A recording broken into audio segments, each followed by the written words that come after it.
He found a woman collapsing on a desert trail from a snake bite, only to discover she was the billionaire behind the resort being built nearby. The sun was unforgiving that afternoon in the Nevada desert, casting long shadows between the red rocks and scorching every inch of exposed ground. Andrew Miles, 38, moved with practiced ease through the dry brush, checking a line of humane traps set to monitor local wildlife. His shirt clung to his back, soaked in sweat, his skin bronzed by years under the open sky. This was his domain, solitary, vast and quiet, until the silence cracked.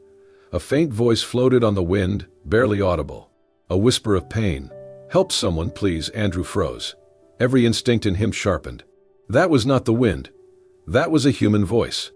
He grabbed his emergency kit from his pack and started toward the sound, weaving through rocks and spiky sagebrush. His boots kicked up dust as his pace quickened. Then he saw her. A woman, collapsed at the edge of a narrow trail, one hand clutching her leg. She was trembling, gasping, her face pale under the desert sun. Her wide-brimmed hat lay discarded nearby, and sweat soaked the front of her simple tank top. "Mom," Andrew shouted as he ran to her. "Can you hear me?" Her eyes fluttered open. "Please help me." Snake it bit. "Okay, stay calm," he said, kneeling beside her. "Where's the bite?" "Leg left, can't breathe." Andrew quickly located the wound just above her ankle. 2 small punctures, already red and swelling. Without hesitation, he pulled gloves from his kit, sanitized the area, and used a suction tool to begin extracting venom. Every movement was controlled, efficient. "Stay with me," he said. "I'm going to help you." "My name's Andrew. You're going to be okay." The woman whimpered, barely nodding. Her breathing was shallow. He pulled out his radio, switching to the emergency frequency. "Dispatch, this is Station 6. I've got a snake bite victim, female, mid-30s, en route to Trail 9 East Ridge. Vitals are unstable. Request immediate medical evac." "Copy that, Station 6. Chopper dispatched. ETA 12 minutes. Andrew turned back to the woman. Her eyes were drifting closed. Hey, no sleeping on me. Talk to me." "What's your name?" She didn't answer. He looked down, noting the fine chain around her neck. A necklace, delicate, expensive-looking, with a single sapphire pendant. It glinted even in the dimming light. He frowned. She was dressed plainly, hiking shorts, trail shoes, and a dusty tank top. But that necklace didn't belong to someone who shopped at the local outdoor outlet. It was custom. It screamed wealth. But Andrew pushed the thought aside. "Okay," he said, forcing a calm tone. "Let's keep that mind of yours working. You ever seen a desert tortoise? No? You're missing out. Slow little guy, but stubborn. Kinda like me." The woman's lips twitched slightly. A near smile. "I once tracked one for 5 days just to get a tag on it." 5 days? That tortoise made me question my life choices. He kept talking, voice even and steady, watching her pupils, her breath.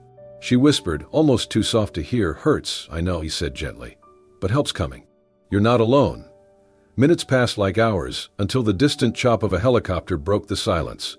Relief surged through Andrew's chest as the emergency team landed nearby and rushed in. As they lifted her onto the stretcher, her hand shot out weakly, grabbing his. Her eyes locked onto his with startling clarity. "Thank you, you're my angel." And then she was gone, whisked into the sky. Andrew stood alone on the trail, his hand still tingling from her touch, heart pounding. He watched the helicopter fade into the blue, questions swirling. Who was she? What was she doing alone out here? And why did he care so much about a stranger? He picked up her hat and slipped it into his pack without thinking. Later that night, back at his ranger station, Andrew sat by the radio, the hum of silence wrapping around him once more. But something inside him had shifted. He could not stop thinking about her eyes, her voice, that necklace. He knew the desert better than anyone. But in one afternoon, a stranger had made him feel completely lost, and he was not sure he wanted to find his way back just yet. The desert was stirring with more than wind. For days after the rescue, Andrew could not shake the image of the woman on the trail, her breath faltering, her hand clutching his, the weight of her whisper, "You're my angel." He had saved dozens of hikers over the years, but something about her stayed with him. Her voice, her necklace, her name. He had returned to the hospital in Reno 3 days later, just to check, just to be sure. But she was gone. The nurse at the front desk gave him a puzzled look. She left yesterday, checked herself out early, Said she had meetings to attend. She didn't leave a number, Andrew asked. The nurse handed him a small, cream-colored card. Heavy stock, minimal design. Evelyn Harper. There was no title. No phone number. Just the name, and a logo embossed in silver, a sleek H encircled by a thin desert sun. Andrew held it for a long moment, frowning. That name, it tugged at something. Back at the ranger station, he booted up the old desktop computer and typed Evelyn Harper into the search bar. It took only seconds. Evelyn Harper, president and CEO of Harper Group International. Billionaire, real estate mogul, environmental philanthropist, at least on paper. Currently overseeing the controversial Oasis Ridge Resort, a sprawling luxury development planned for the eastern edge of the Nevada desert, just miles from protected wildlife corridors. Andrew leaned back, stunned. The woman he had pulled from the dirt, who whispered for help and cried in pain, was not a tourist or a lost hiker. She was the force behind the very project threatening to carve up the land he spent his life protecting. He clicked through news articles and press photos. In every image, Evelyn stood poised, polished, her jaw set like she was always bracing for battle. She looked powerful, intimidating, untouchable. Not at all like the woman he met on the trail, trembling and gasping, holding on to life and onto him. He remembered her murmuring between ragged breaths, "I just want to be free." It haunted him. What did a billionaire need to be free from? Andrew stared out the window of his office at the desert stretching beyond. It did not make sense. Either she was hiding something, or there was more to her than the world saw. And yet, the facts were right there. Evelyn Harper, the face behind Oasis Ridge. The name causing panic in every wildlife conservation circle from Nevada to Arizona. Andrew felt the old rage simmer in his chest. That resort would devastate everything, disrupting migration paths, poisoning groundwater, pushing species closer to extinction. He had written letters, attended town halls, protested with signs and petitions. Now he had touched the pulse of the very person responsible, and she had seemed so human, so vulnerable. Could it have all been an act? He felt torn in two, between the memory of her hand in his and the headlines that painted her as another careless tycoon. Andrew ran a hand through his hair, then turned back to the computer. He opened his email. Typed a short message to the contact listed on the Harper Group website. Subject: meeting request, personal follow-up from Nevada Wildlife Ranger. Message: Dear Ems. Harper, we met briefly during a medical emergency in the Nevada desert. I was the wildlife ranger who assisted you. I'd like to speak with you about the Oasis Ridge project and its environmental impact. If possible, I'd appreciate the opportunity to meet you in person. Respectfully, Andrew Miles, Nevada Wildlife Station 6. He hesitated only a second before hitting send. He expected silence, or a polite rejection, maybe a generic corporate reply. But less than 2 hours later, his inbox pinged. From Evelyn Harper, Executive Assistant. Subject: RE meeting request. Dear Mr. Miles, thank you for reaching out. Miss Harper is scheduled to attend a community roundtable this Friday evening in Carson Springs regarding Oasis Ridge. She invites you to join as her guest. We'll have a reserved seat for you. Warm regards, Claralyn. Office of Evelyn Harper. Andrew stared at the screen. So she was not hiding then. She was stepping into the fire. He shut the laptop, stood up slowly, and glanced out at the endless stretch of sun-baked earth. The desert had given him a stranger to save. Now it was giving him a chance to demand the truth. And he planned to take it. The community center buzzed with cautious energy. Folding chairs were filled, coffee urns bubbled in the back, and the walls were lined with maps, renderings, and charts of the Oasis Ridge Resort. Most attendees were local residents, farmers, environmentalists, faces drawn with suspicion and fatigue. Andrew stood near the back, arms crossed. He had dressed plainly: jeans, boots, ranger badge still clipped to his belt. No one paid him much attention until she walked in. Evelyn Harper entered with quiet confidence. Her long coat was charcoal gray, tailored perfectly to her frame, her heels soft against the linoleum floor. Her hair was neatly pinned, her makeup understated but flawless. A far cry from the dirt-streaked, half-conscious woman he had cradled in the sand. Yet her eyes, those stayed the same. She took the podium with practiced poise. Her voice was steady, clear. I want to begin by thanking this community for its patience and for showing up tonight. And I'd also like to personally thank someone very important, Mr. Andrew Miles. Without his quick action last week, I might not be standing here today. All eyes turned to Andrew. He shifted uncomfortably as she nodded toward him with genuine gratitude. A few people clapped. Andrew gave a curt nod but said nothing. After the meeting, as the crowd thinned, Evelyn approached him. "Glad you came," she said, offering a small smile. "You clean up well," he replied, his voice more guarded than he intended. She laughed softly. "You look exactly as I remember." They ended up at a quiet cafe nearby, tucked into a booth where Evelyn removed her gloves and set aside her phone. "I needed a break," she said, wrapping her hands around a steaming mug. "That day in the desert, I wasn't there on business. I was running. Just for a few hours. No calls, no meetings, just silence. And then, well, you know the rest." Andrew studied her. "You always run through rattlesnake country." "I didn't think I'd go that far. I just kept walking." He nodded. "I get that." There was a pause. "I meant what I said," Evelyn continued. "I know Oasis Ridge scares people. But I want it to be different, sustainable, low impact, good for the community.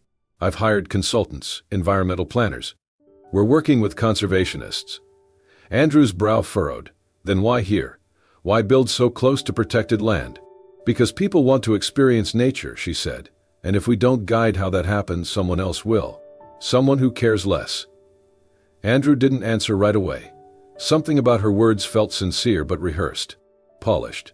He glanced down as she reached into her bag to pull out her wallet. A stack of documents shifted in her open purse. One page caught his eye. It was stamped confidential. Oasis Ridge Phase 2 Proposal Water Extraction Analysis. A line highlighted in yellow read, "Proposed well depth may impact nearby aquifers feeding into protected habitat zones." Andrew's stomach dropped. He looked up at Evelyn, fury tightening his voice. "You told them this would be sustainable." Her smile faded. "What?" He reached into her bag and pulled the document out. "This says your wells could poison the underground water that feeds the entire corridor."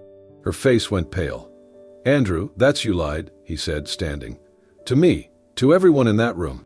She rose too, voice tense. "That's an old proposal. We scrapped it months ago.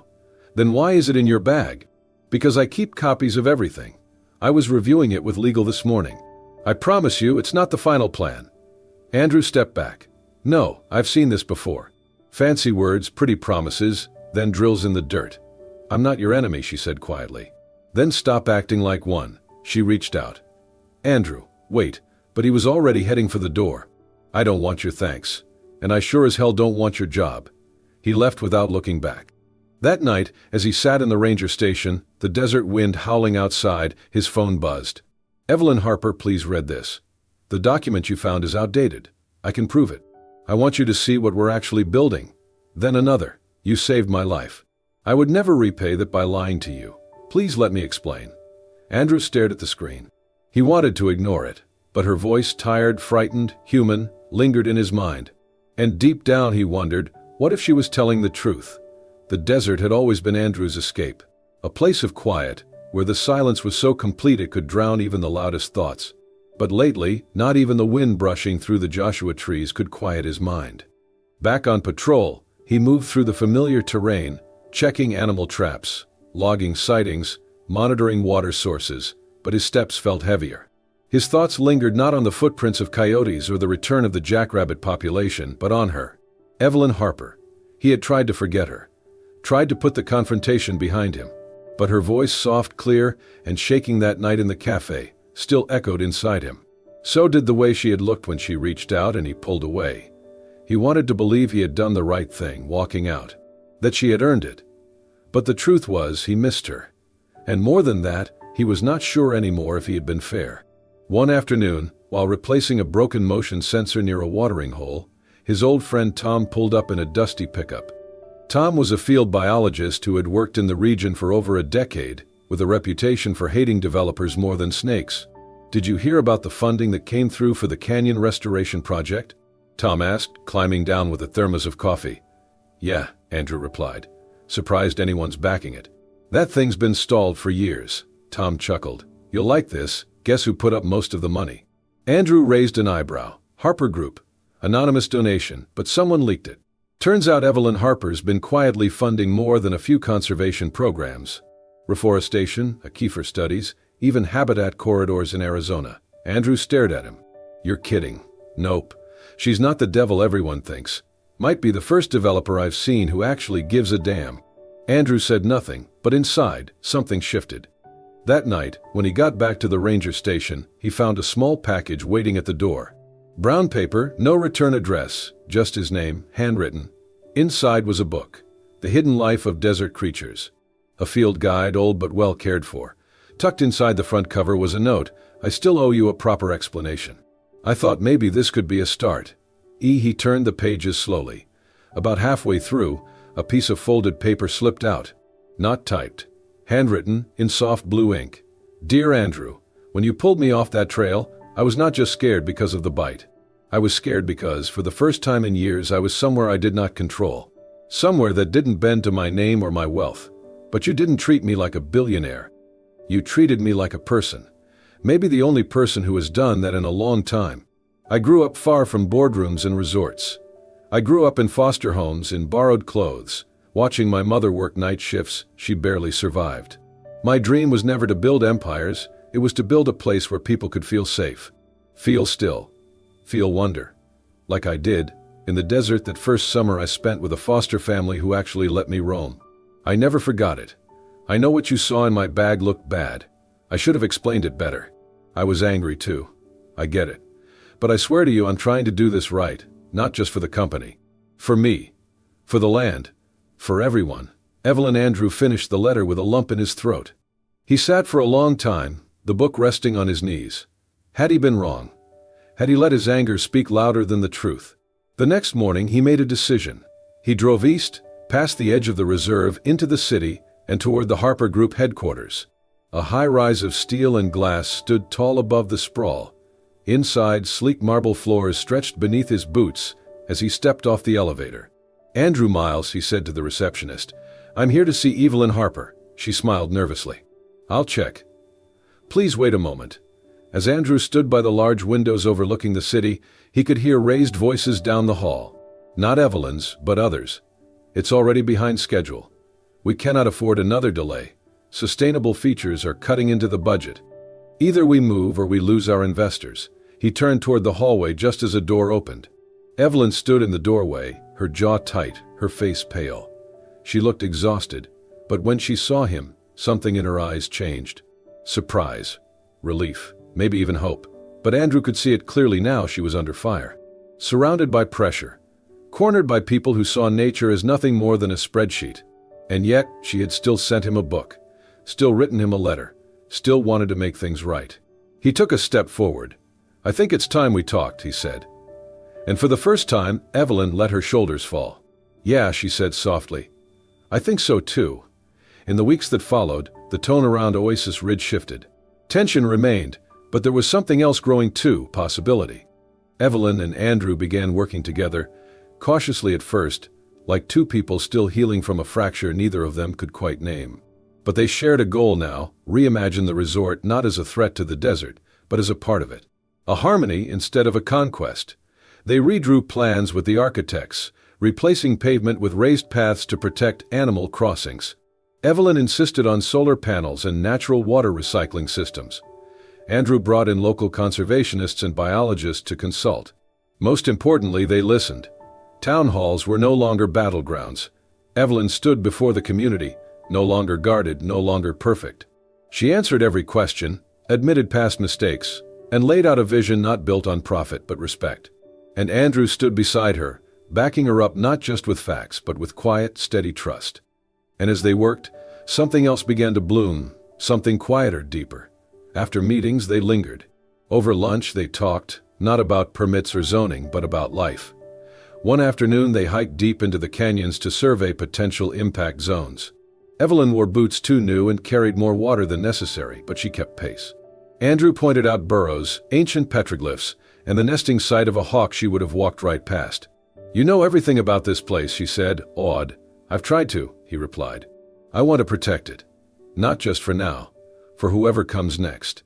They paused beside a cliff edge as the sun dipped low, casting long shadows across the sand.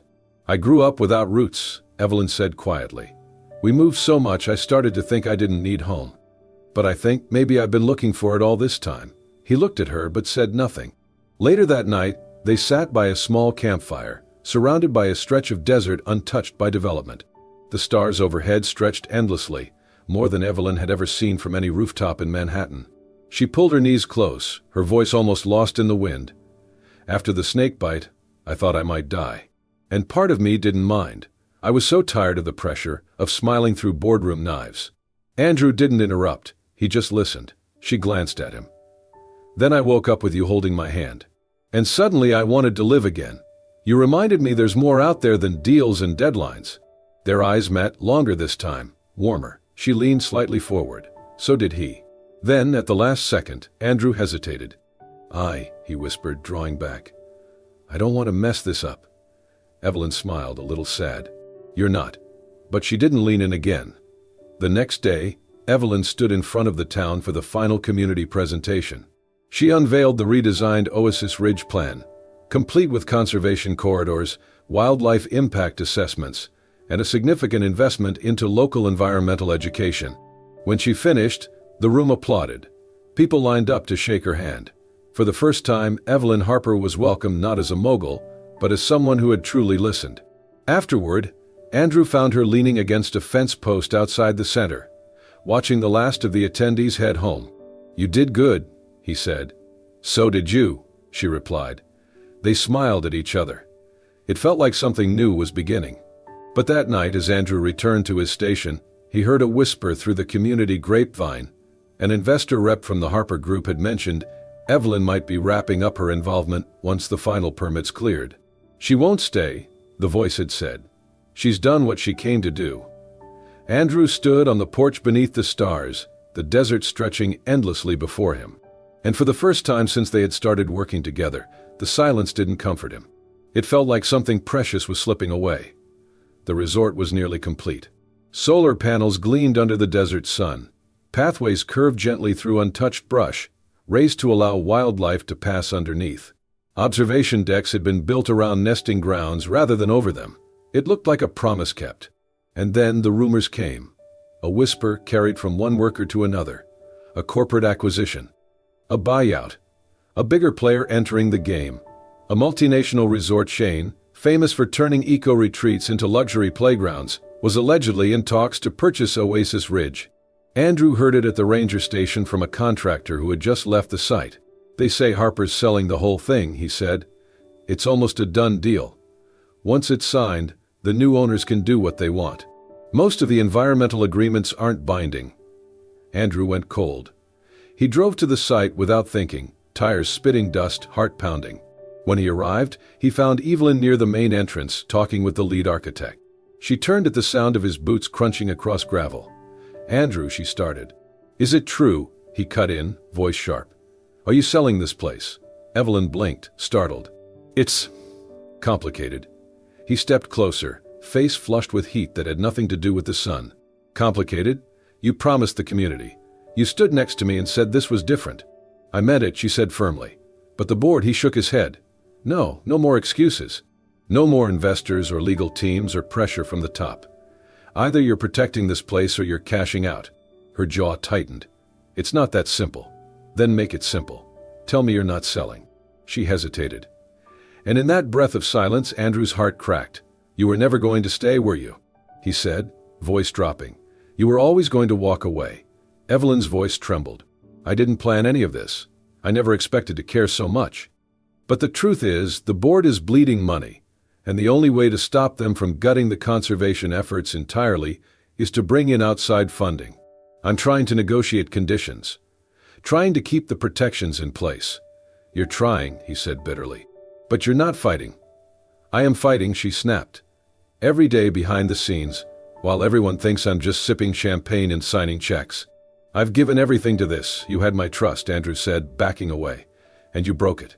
Again. Her eyes filled, but she did not speak. I won't be part of this, he said quietly. I won't watch you sell out everything we built.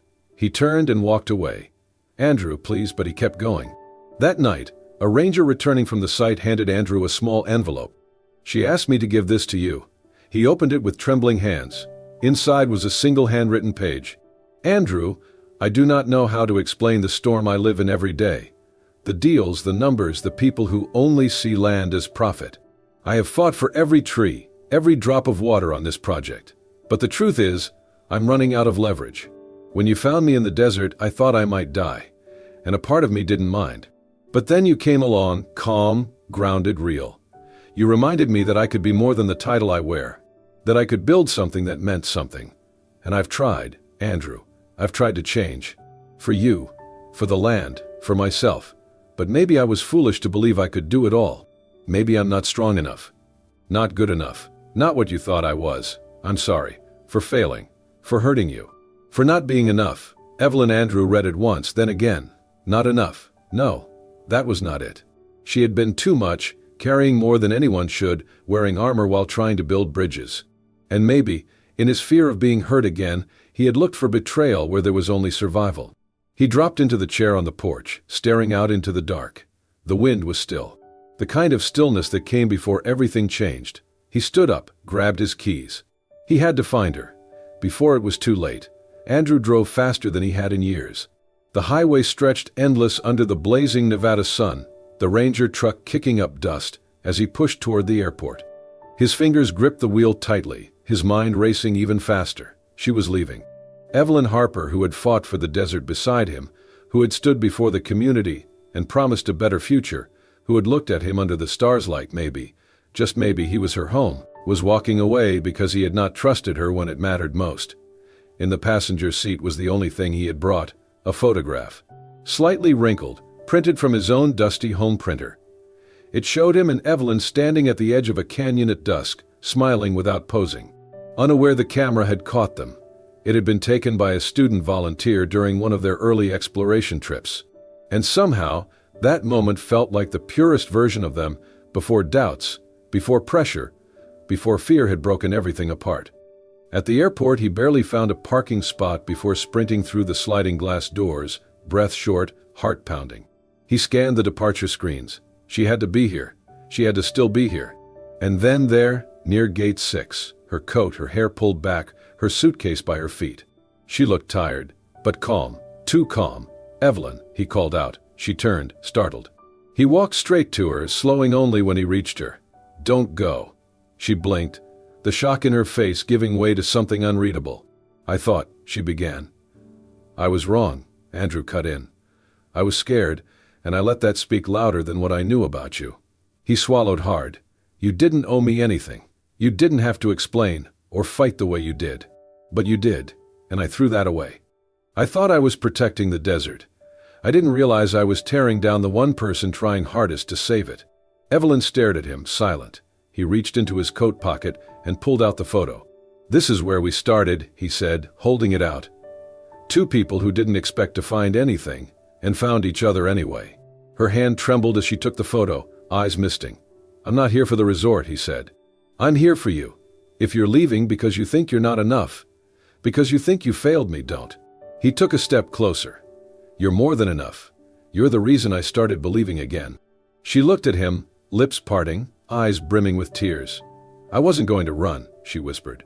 "I was flying to San Francisco to terminate the deal. I fought the board. I bought us time. I just didn't want to stay in town while people looked at me like I'd failed." Andrew reached for her hands. "You didn't fail. You stayed. You fought. And now I want to fight with you." Her tears fell then. Quiet, grateful. "I was so sure you hated me," she said. "I hated what I thought you were. But I forgot who you really are." They stood there, surrounded by people and movement. And yet it felt like everything else had gone still. Evelyn laughed softly through her tears. "You know we're being stared at, right?" "Let them stare," Andrew said, pulling her into his arms. She didn't resist. In the middle of the terminal, with flight announcements echoing above, they held each other like it was the only thing keeping either of them upright. "I want to stay," she said into his chest. "In the town, in the desert, with you." He pulled back just enough to look into her eyes. "Then stay." She nodded, the photo still clutched in one hand. "I will." Weeks later, the Oasis Ridge Resort opened quietly, without fanfare. No red carpets. No champagne fountains. But it was ready, and it was right. Raised boardwalks wound through preserved terrain. Guest rooms ran on solar energy. A portion of every booking funded local conservation projects. And at the heart of it all stood a small educational center built in partnership with the wildlife station. The media called it revolutionary. Andrew called it healing. Evelyn, now a resident of the town, stepped back from the Harper Group board and focused on sustainable development and preservation. She and Andrew led new initiatives, habitat restoration, youth education, even a new scholarship for environmental science majors. People started calling them the heart of the desert. They just smiled and got back to work. At night, they walked the trails they once walked as strangers, sometimes hand in hand, sometimes in comfortable silence, but always together. And somewhere in their modest home, above the fireplace, hung a photo of a man and a woman standing under a sunset sky. At the beginning of everything, the desert was alive with color. A year had passed since the resort opened, and now, under a brilliant blue sky, laughter echoed through the canyons and across the sun-warmed sand.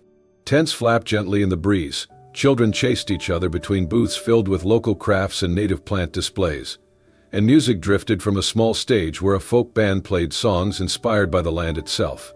It was the first Desert Harmony Festival, and the whole town had come out to celebrate not just a resort, but a revival. A new chapter, a promise kept. At the heart of it all stood Andrew and Evelyn, side by side beneath a canopy of hand-woven fabric dyed in desert tones. People greeted them with hugs, handshakes, and heartfelt words. Thank you for believing in this place. You gave us back our home. You showed us what real change looks like. They smiled, humbled by the love around them. Later in the afternoon, Andrew leaned into Evelyn and whispered, "Let's sneak away for a bit." They slipped away from the crowd and hiked up a familiar path, the same trail where fate had collided with fear and turned it into something beautiful. The path had been reinforced since then, with markers for wildlife sightings and benches made of reclaimed wood. As they walked, Evelyn reached for his hand. "You know," she said, "I still remember how scared I was that day. Everything hurt. I thought I was going to die out here." Andrew squeezed her hand. "And I thought I was just finding another lost hiker. Turns out I was finding my entire life." They stopped at the very spot she had collapsed from the snake bite, now marked by a small stone cairn with a plaque that read, "The beginning of something bigger." Evelyn laughed. "We should put up a warning, beware of fate and fangs." Andrew grinned, then reached into his pocket. "I've been carrying this for a while," he said, pulling out a small velvet pouch. Evelyn's breath caught as he opened it to reveal a ring, simple, elegant, and set with a smooth piece of desert jasper. Earth-colored, sun-warmed, and shaped by time. "I didn't want anything fancy," he said. "Just something made from the place that brought us together." He dropped to one knee, the desert wind lifting his words. "Evelyn Harper, you've changed this town, this land, and me. Will you marry me, not just here, but in every trail, storm, and sunrise that's ahead?" Tears filled her eyes as she laughed and nodded, barely able to speak. "Yes, 1,000 times yes." He slipped the ring onto her finger, and they held each other there, under the same sky that had once nearly taken her from him, and instead had given them everything. That evening, as the sun dipped behind the distant mesas and the sky turned to lavender and gold, Andrew and Evelyn stood atop a nearby hill. Below them, the resort glowed gently in the fading light, more sanctuary than spectacle. Beyond it, the desert stretched wide and endless. They stood in silence for a while, wrapped in each other's arms. "You think it'll last?" Evelyn asked softly. Andrew looked at her, his gaze unwavering. "The land will, and so will we, as long as we keep listening to it and to each other." She smiled, resting her head against his shoulder. Together, they watched the lights flicker on in the town, the soft pulse of a future shaped not by wealth or power, but by trust, forgiveness, and a love resilient enough to weather any storm. Because they had learned something simple and true, happiness, real happiness, is not in what you build, but in who you build it with. And in the hearts that never stop trying to protect what matters most. In the heart of the desert, two strangers crossed paths, one seeking escape, the other seeking purpose. What they found instead was a love strong enough to restore not only a fragile ecosystem, but their own hearts. Andrew and Evelyn's journey is a reminder that true love is not about grand gestures or perfect timing. It is about trust, forgiveness, and the courage to stay when it would be easier to walk away. If this story touched your heart, made you believe in second chances, or reminded you of the power of love and purpose, please give this video a like. And don't forget to subscribe to Soul-Stirring Stories for more emotional, inspiring tales that warm the soul. New stories every week.